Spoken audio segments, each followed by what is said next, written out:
jurusan Manajemen Komunikasi konsentrasi ke Humas.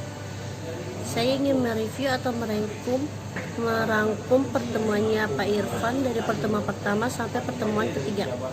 Menurut pendapat saya, pertemuan pertama yaitu konsep dasar marketing PR merupakan proses perencanaan dan pengevaluasian program-program yang merasa pemberian dan kepuasan konsumen melalui komunikasi. Penyebaran informasi tersebut dapat dipercaya melalui kesan-kesan yang menghubungkan perusahaan. Setelah itu, produknya sesuai dengan kebutuhan para konsumen. Dan selanjutnya marketing mix 7P.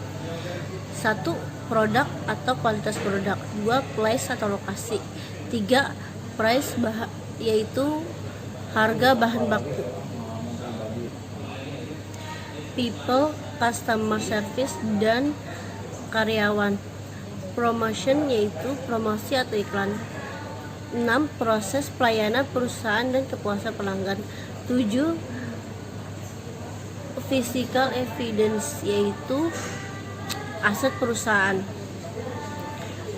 Baruan konsumen terdiri dari 4C yaitu communication, customer, 3 convenience, 4 cons. Peranan marketing PR. 1. Menumbuhkan kesadaran konsumen terhadap produknya yang tengah diluncurkan.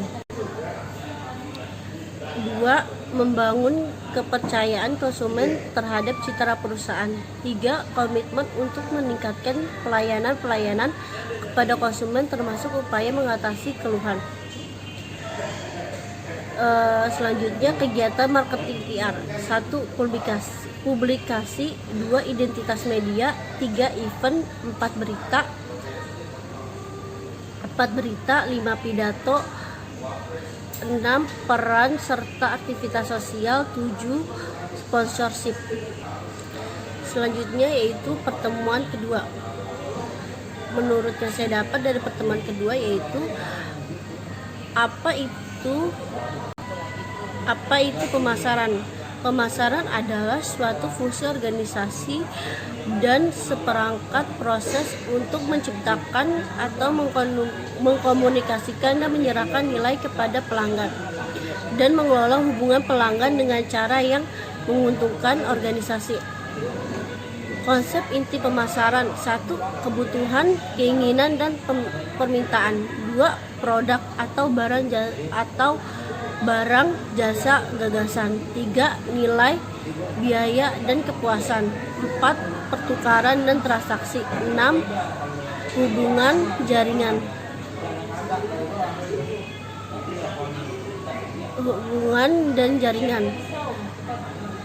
Pasar, pemasaran, dan calon pembeli.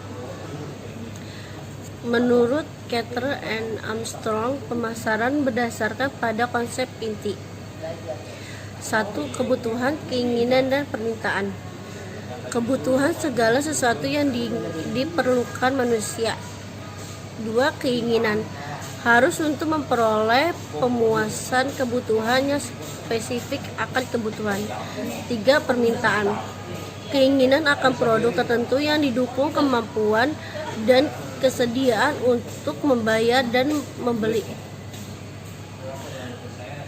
2. Pemasaran pasar dan produk dan pelayanan dan pengalaman. Penawaran pasar merupakan beberapa kombinasi dari produk, pelayanan, informasi, atau pengalaman yang ditawarkan kepada pasar untuk memenuhi kebutuhan. 3. Nilai pelanggan dan kepuasan. Nilai pelanggan dilihat sebagai kombinasi antara mutu, jasa, dan harga yang mencerminkan manfaat dan biaya berwujud dan tak berwujud bagi konsumen. Pertukaran dan hubungan. Pertukaran adalah tindakan untuk mengelola sebuah objek yang diinginkan dari seseorang dengan menawarkan sesuatu sebagai imbalan.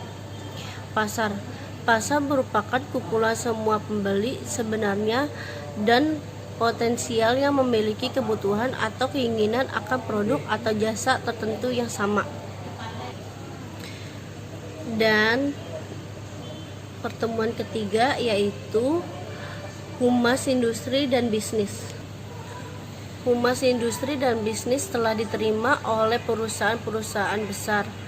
Humas di sana merupakan fungsi manajemen yang turut menentukan suksesnya operasi suatu perusahaan. Beberapa aplikasi humas dalam industri dan bisnis mencakup 1. Hubungan dengan pelanggan, 2. Hubungan dengan pers, 3. Hubungan dengan karyawan, 4. Pemegang saham, dan lain-lain. Kenapa MPR atau marketing PR penting dalam organisasi keuntungan? Karena mengingat tak ada efisiennya iklan atau promosi dalam pasarkan produk, maka PR jadi penting terlebih untuk membuat keyakinan umum pada produk perusahaan. Kapitalisme merupakan sistem ekonomi yang mendorong setiap negara untuk memproduksi banyak orang. Dampak negatif kapitalisme: 1. Penjajahan, 2. Ekosistem, 3. Terlalu berpihak pada hak milik pribadi, 4. Pemasaran tenaga produktif, 5. Riba, 6. Tidak beramal. Dampak positifnya adalah mendorong aktivitas ekonomi secara signifikan, persaingan bebas. Sekian resume dari Bapak Irfan menurut saya. Terima kasih. Assalamualaikum warahmatullahi wabarakatuh.